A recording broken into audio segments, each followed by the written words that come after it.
अंधकार की उस गहन कालिमा में जब समस्त दिशाएं मौन हो जाती हैं और जीव अपनी चेतना को सुषुप्ति के आंचल में समर्पित कर देता है, तब भी वह अविनाशी तत्व जागृत रहता है जो काल की सीमाओं से परे और आकाश की अनंतता से भी अधिक व्यापक है। क्योंकि सत्य का स्वरूप कभी धूमिल नहीं होता, चाहे युगों का परिवर्तन हो जाए या प्रलय की विभीषिका सब कुछ लील ले, परंतु वह आत्मतत्व सदा एक रस और निर्विकार बना रहता है, जिसे जानने के बाद संसार के समस्त भय और संशय स्वतः ही विनष्ट हो जाते हैं और साधक उस परम पद को प्राप्त करता है जहां न सूर्य का प्रकाश है, न चंद्रमा की चांदनी, अपितु केवल स्वयं का ज्योतिर्मय स्वरूप ही सर्वत्र प्रकाशित होता रहता है। आगे बढ़ने से पहले प्लीज आप चैनल को सब्सक्राइब और वीडियो को एक लाइक जरूर कर देना, और आप कहां से देख रहे हैं कमेंट में जरूर बताना। धन्यवाद। जीवन की इस जटिल यात्रा में जो पथरीली राहें हमें विचलित करती हैं, वे वास्तव में हमारे धैर्य की परीक्षा और अंतरात्मा की शुद्धि के साधन मात्र हैं, क्योंकि बिना संघर्ष के उस तेज का प्राकट्य संभव नहीं है जो मनुष्य को साधारण से असाधारण बना देता है। और जब हम अपनी दुर्बलताओं को स्वीकार कर उन्हें संकल्प की अग्नि में आहूत कर देते हैं, तो एक नवीन व्यक्तित्व का उदय होता है जो अडिग हिमालय की भांति अडोल और सागर की भांति गंभीर होता है, जिससे समाज को दिशा मिलती है और मानवता का कल्याण प्रशस्त होता है। क्योंकि स्वार्थ से ऊपर उठकर परमार्थ में जीना ही मनुष्यता का वास्तविक आभूषण है। चित्त की चंचलता को शांत करने के लिए जिस योग मार्ग का उपदेश प्राचीन मनीषियों ने दिया है, वह केवल शारीरिक क्रियाओं का समूह नहीं, अपितु मन को आत्मा में लय करने की एक सूक्ष्म प्रक्रिया है, जिसमें श्वासों के आवागमन के साथ विचारों के वेग को भी थामना पड़ता है। और जब विचार शून्य हो जाते हैं, तब उस निराकार सत्ता का साक्षात्कार होता है जो सर्वव्यापी है और जिसके बिना एक पत्ता भी हिलने में असमर्थ है, क्योंकि वही परम सत्ता हमारी प्रत्येक श्वास की गति और हृदय की धड़कन का आधार है, जिसे पहचान लेने पर मनुष्य इसी जीवन में जीवन मुक्त होकर विचरण करता है और उसे हर्ष शोक के द्वंद्व कभी स्पर्श नहीं कर पाते। सृष्टि का प्रत्येक तत्व एक दूसरे से एक अदृश्य सूत्र में बंधा हुआ है, और जब हम किसी अन्य को कष्ट पहुंचाते हैं तो वास्तव में हम अपनी ही आत्मा को आहत कर रहे होते हैं,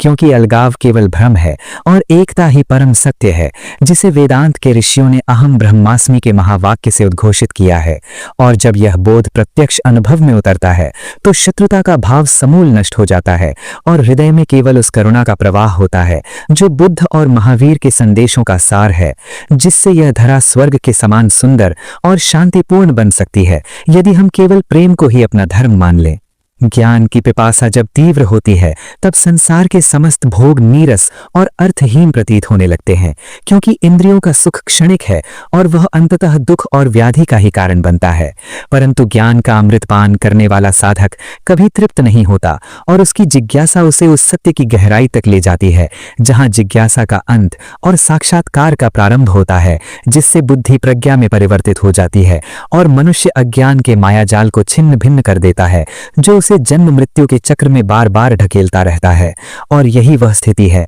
जिसे मोक्ष की संज्ञा दी गई है। शब्दों की मर्यादा और वाणी का संयम वह तपस्या है जो मनुष्य के व्यक्तित्व में चुंबकत्व भर देती है, क्योंकि अनुचित शब्द किसी के हृदय को छलनी कर सकते हैं, जबकि मीठे और सत्य वचन मुरझाए हुए प्राणों में भी नवजीवन का संचार कर देते हैं। इसीलिए मौन का अपना एक अलग महत्व है जो शब्दों से कहीं अधिक प्रभावशाली होता है। और जब मौन की गहराई में हम अपने भीतर उतरते हैं, तो वहां ईश्वर की वह वाणी सुनाई देती है जो शोर शराबे में कभी सुनाई नहीं देती और जो हमें सदैव सत्य और धर्म के पथ पर अडिग रहने की प्रेरणा देती रहती है। त्याग का अर्थ केवल वस्तुओं को छोड़ना नहीं, अपितु उन आसक्तियों का त्याग करना है जो हमें मोह के बंधनों में जकड़े हुए हैं, क्योंकि जब तक हृदय में संचय की प्रवृत्ति रहेगी तब तक शांति का अनुभव संभव नहीं है। और सच्चा त्यागी वही है जो संसार में रहते हुए भी कमल के पत्ते की भांति जल से अलिप्त रहता है और अपने कर्तव्यों का पालन बिना किसी अहंकार के करता है, जिससे उसका जीवन एक निर्झर की भांति पवित्र और गतिशील बना रहता है, जो अंततः उस परमात्मा रूपी महासागर में जाकर विलीन हो जाता है, जहां पहुंचकर लौटकर आना नहीं पड़ता। साधना का पथ तलवार की धार पर चलने के समान है, जहां तनिक भी असावधानी पतन का कारण बन सकती है। इसीलिए निरंतर सतर्कता और विवेक की आवश्यकता होती है, जो हमें सत्संग और स्वाध्याय से प्राप्त होती है, क्योंकि कुसंगति मन को मलिन करती है और सुसंगति उसे ऊर्ध्वगामी बनाती है। और जब हम महापुरुषों के पद चिन्हों पर चलते हैं तो हमारा मार्ग सुगम हो जाता है और हमें वह आत्मबल प्राप्त होता है, जिससे हम जीवन की बड़ी से बड़ी बाधाओं को भी मुस्कुराते हुए पार कर लेते हैं, क्योंकि हमें विश्वास होता है कि वह दिव्य शक्ति सदैव हमारे साथ है।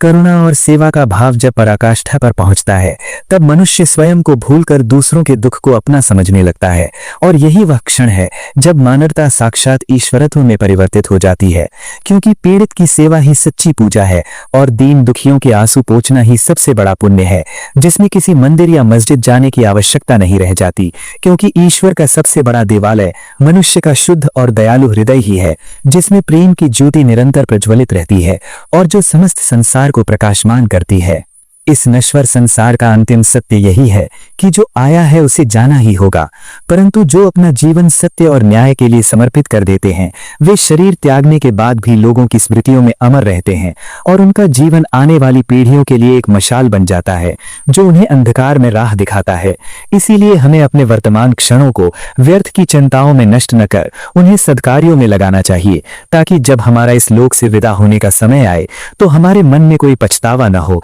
और हम प्रसन्नतापूर्वक उस अनंत की यात्रा पर निकल सकें, जहां केवल परम शांति है।